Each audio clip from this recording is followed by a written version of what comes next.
नमस्कार, news broadcast 24 देख रहे हैं आप और मैं हूं आपके साथ करण खुराना। हरियाणा में सियासी नब्ज टटोलने के लिए केंद्रीय गृह मंत्री अमित शाह 29 जनवरी को हरियाणा दौरे पर आने वाले हैं। अमित शाह गोहाना में एक बड़ी रैली को संबोधित करेंगे, लेकिन इससे पहले ही उनकी रैली का विरोध करने का ऐलान हो गया है। जी हां, दरअसल नवीन जयहिंद ने अमित शाह के विरोध का ऐलान किया है। उन्होंने कहा कि गोहाना में जयहिंद की सेना गृह मंत्री अमित शाह का विरोध करते हुए उन्हें हरियाणा की वास्तविक स्थिति से अवगत करवाएगी। सुनिए इसके अलावा नवीन जयहिंद ने क्या कुछ कहा। आज करनाल में ये बताने के लिए आए हैं कि 29 जनवरी रविवार को अपने अमित शाह जी गृह मंत्री मोटा भाई आ रहे हैं गोहाना में,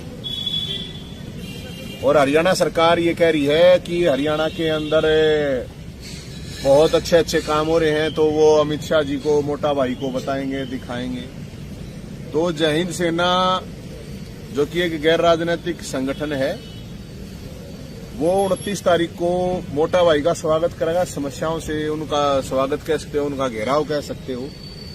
और मैं जिन चीजों को लेके अगर जयहिंद सेना के बारे में बताऊं तो ये जयहिंद संगठन नेताजी सुभाष चंद्र बोस के जन्मदिन पे ही गिफ्ट किया। हमने 300 इंकलाबी जो कमांडर तैयार होंगे, 1857 जो सोल्जर होंगे तैयार साथी, जो जनता की समस्याएं उठाएंगे पूरे हरियाणा में। और अमित शाह जी के पास जो 29 तारीख को गोहाना में जा रहे हैं, वो मुख्य बातें सुन लीजिए आप। तो किसानों की, पूरे हरियाणा के किसान बैठे हैं, उनका ये मान लीजिए, कम से कम मैं बता रहा हूं कि पूरे हरियाणा में हजारों किसान आज भी यात्रा निकाल रहे हैं अपने गन्ने के रेट के लिए। तो सभी किसानों को मैं ये कह रहा हूं कि अपने ट्रैक्टरों का मुंह गोहाना की तरफ मोड़ लें अब 29 तारीख के लिए।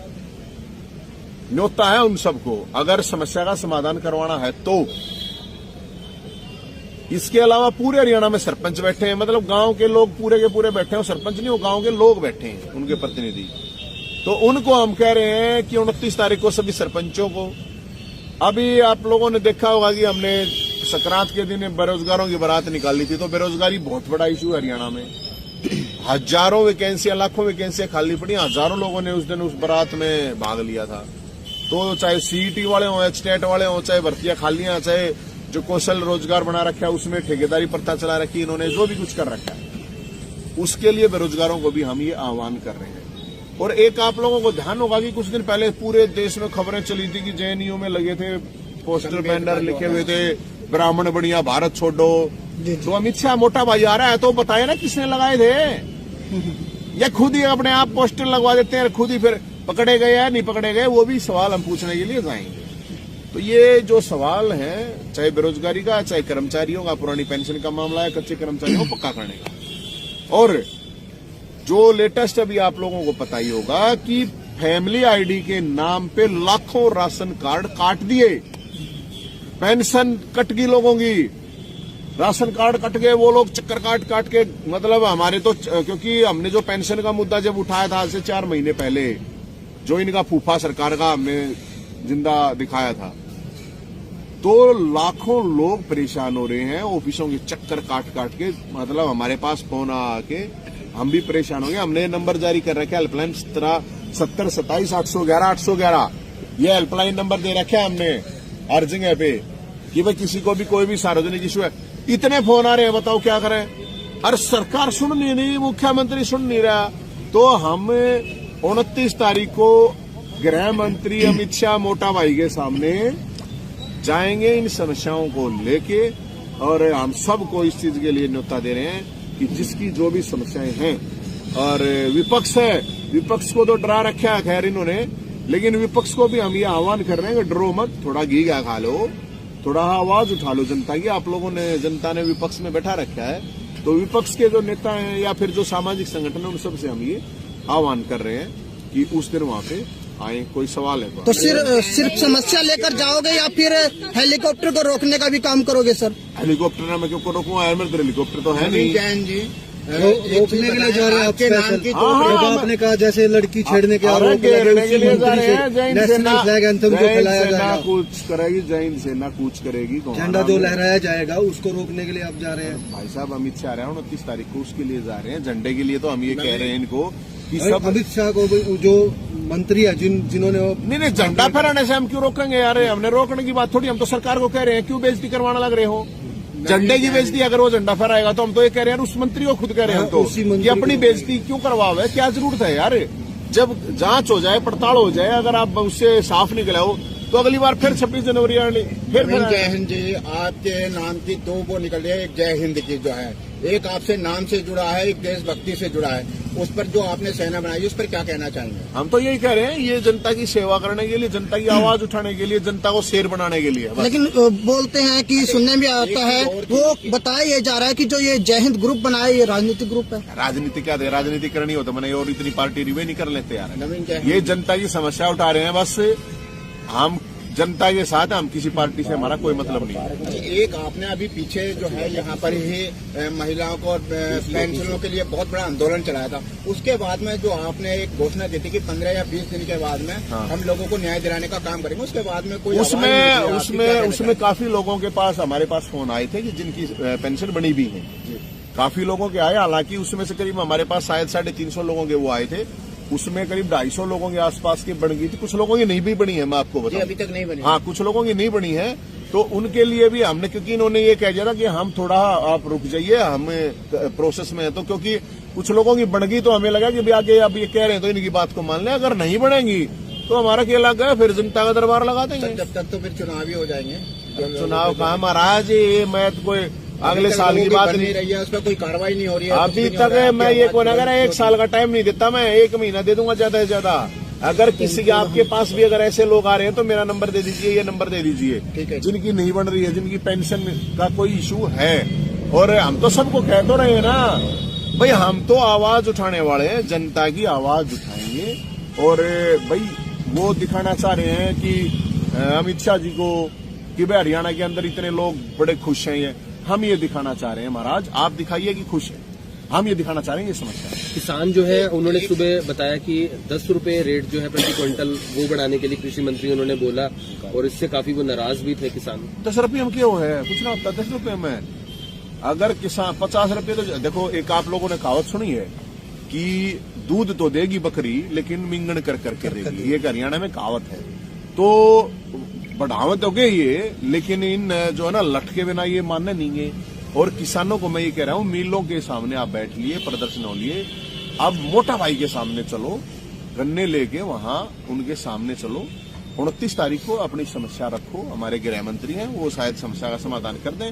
और सीएम साहब को मैं ये एक चीज कह रहा हूँ, एक आदमी लेकर आने की जरूरत नहीं है, अमरेला कर देंगे वहां पे। इतने लोग आप लोग नहीं इकट्ठे कर पाओगे, सरकार नहीं इकट्ठी कर सकती, हम कर दें, क्योंकि सारे तो सरपंचों को बुला रहे हैं। हम सरपंचों को कह रहे हैं कि सरपंच वहां पहुंचे। कितने सरपंच है बताओ पूरे हरियाणा में? 6,500 सरपंच है, पार्षद हैं, ब्लॉक समिति के मेंबर हैं, फिर किसानों को कह रहे हैं, फिर बेरोजगारों को कह रहे हैं, फिर जो जिनकी फैमिली आईडी के नाम पे जिनके राशन कार्ड काट दिए गए वो लोग हैं। इतने लोग हैं भाई साहब, इतने लोग आ जाएंगे वहां पे, अब समझ में नहीं आएगा। अमित शाह जी इतने खुश होकर जाएंगे, लेकिन वो लोग समस्या ले वहां फूल मारने के लिए ना जाए, वो अपनी समस्या बता के आएंगे। 8 साल में सिर्फ इंक्रीज किया है गन्ना बढ़ोतरी की बात करें। हाँ, 8 साल में 52 रुपए बढ़ाया गया। तो हम यही तो कह रहे हैं, सरकार वैसे तो ये कहती है कि देश में सबसे ज्यादा तो नहीं है। दूसरी बात मेरा कहना ये है कि किसी भी कोई भी समस्या आप समझिए, देखो PPP लगाई, कम से कम लोगों से कोई पायलट प्रोजेक्ट देख लेते, कहीं एक जगह करके देख लेते, पूरे हरियाणा को परेशान कर दिया। सरपंचों के ऊपर पॉलिसी रखी, तो क्या सरपंचों के प्रतिनिधि को बुलाना नहीं चाहिए था? क्या है क्या नहीं, सरपंचों को तो और अधिकार देना चाहिए, सरपंचों को अधिकार होना चाहिए, ये पार्षदों को होना चाहिए कि किसकी फैमिली आईडी, किसकी बुढ़ापा पेंशन बढ़नी, किसकी विधवा पेंशन बढ़नी है, किसकी सामान्य वृद्धा पेंशन बढ़नी है, क्योंकि उनको तो पता होता ना उन चीजों का। लोगों के बीच में बढ़ाओ ना ताकि पता चले। अब ये सब ऊपर से सारी चीजें चल रही हैं और इन चीजों को हम ये कह रहे हैं, ये चाहे किसानों की बात है तो किसानों से बात तो कर लो यार। सरकार बता दे यार, हम इतना देखते हैं, किसान भी तो अपना बताएंगे हमारी इतनी लागत आ रही है, इतना तो दे दो।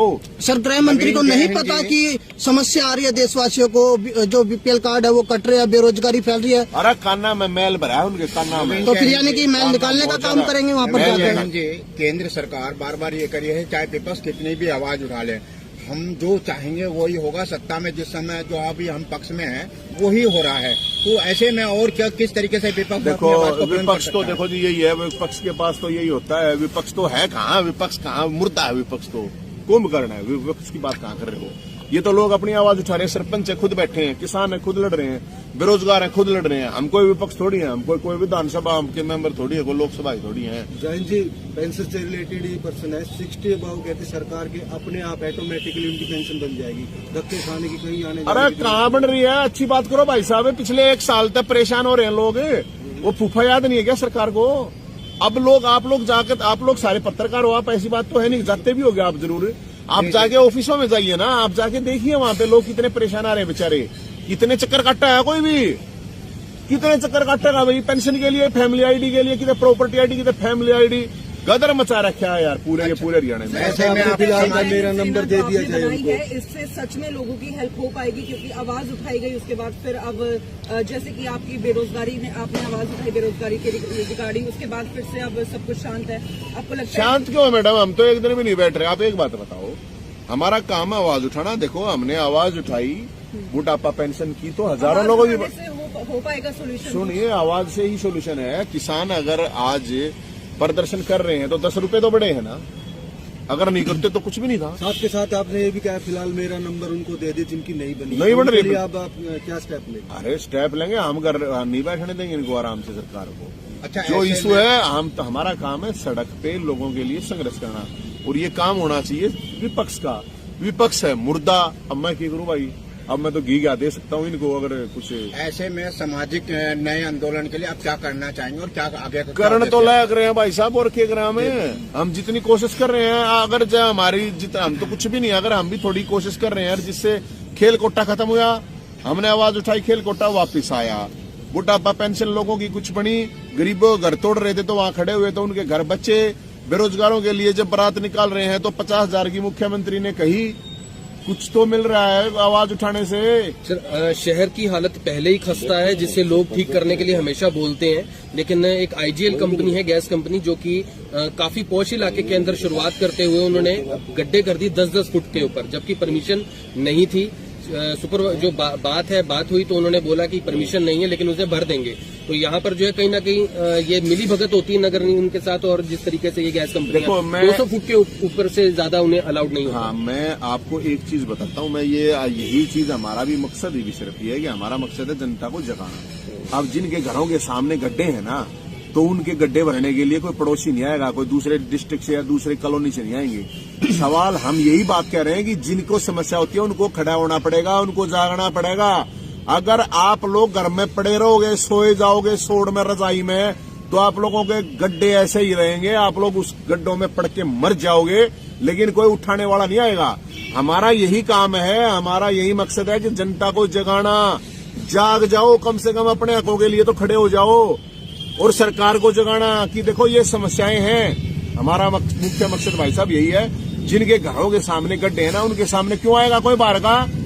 उसको खड़ा होना पड़ेगा, तभी तो पड़ोसी भी आएगा उसके साथ ही। और सर, कहीं ना कहीं ये भी सच है कि विपक्ष को कमजोर करने वाली भी आम जनता ही है, कि कहीं ना कहीं जो है विपक्ष जो है वो आज के समय में ना मैं ये नहीं मानता जनता कमजोर क्यों करेगी। विपक्ष खड़ा तो कहीं ना कहीं, जैसे कि अगर हम कांग्रेस की बात ले लें तो उन्हें राहुल गांधी को शुरुआत से ही, जब बीजेपी सरकार आ गई थी तो उससे पहले ही पप्पू शब्द इस्तेमाल जनता ने शुरू कर दिया। अरे मेरे अच्छी बात करे, कुछ ना करेगा तो कमाएंगे पप्पू, कुछ करेगा तो क्यों कह देंगे यार, अच्छी बात करो। लेकिन उससे कहीं ना कहीं लोगों की एक जो मंशा है वो कमजोर हो जाती कि हाँ ये नहीं देखिए, आपकी ये बात गलत है। मैं इसलिए कह रहा हूँ, जब आप जनता के लिए लड़ोगे, जनता का मतलब ये नहीं होता कि सारी जनता आपके लिए सड़कों पे आ जाएगी।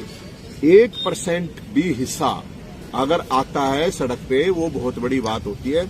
जनता को खाने के लिए तो रोटी है नहीं, वो अपनी पर्सनल लाइफ कह लो, उसकी अपनी पर्सनल जिंदगी कह लो, रोटी के लिए धक्के खा रही है, वो कैसे आएगी? उनके लिए ये जरूरी, जो सामाजिक संगठन है या जो राजनीतिक संगठन है, ये काम है उनका कि वो आवाज उठाएं, वो सड़क पे आए। वो सिर्फ फेसबुक पे बोल के, ट्विटर करके, प्रेस नोट देके, प्रेस कॉन्फ्रेंस करके वो नहीं होता कुछ भी। वो सिर्फ एक कम्युनिकेशन है। विपक्ष अगर कमजोर हो जाए तो फिर उससे तो कहीं ना कहीं शासन जो है मौजूदा सरकार बनाने के लिए तो होगा, तानाशाही तो बढ़ेगी ना। वो तो बिल्कुल बढ़ेगी, तानाशाही। अगर विपक्ष कमजोर हो जाए तो फिर तो, लेकिन हम तानाशाही रोकने के लिए खड़े हैं भाई, और जनता को भी साथ में खड़े कर रहे हैं। अब बेरोजगारों की बारात निकली थी, वहाँ 5,000 नौजवान पहुंचे थे, पूरे हरियाणा से पहुंचे ना।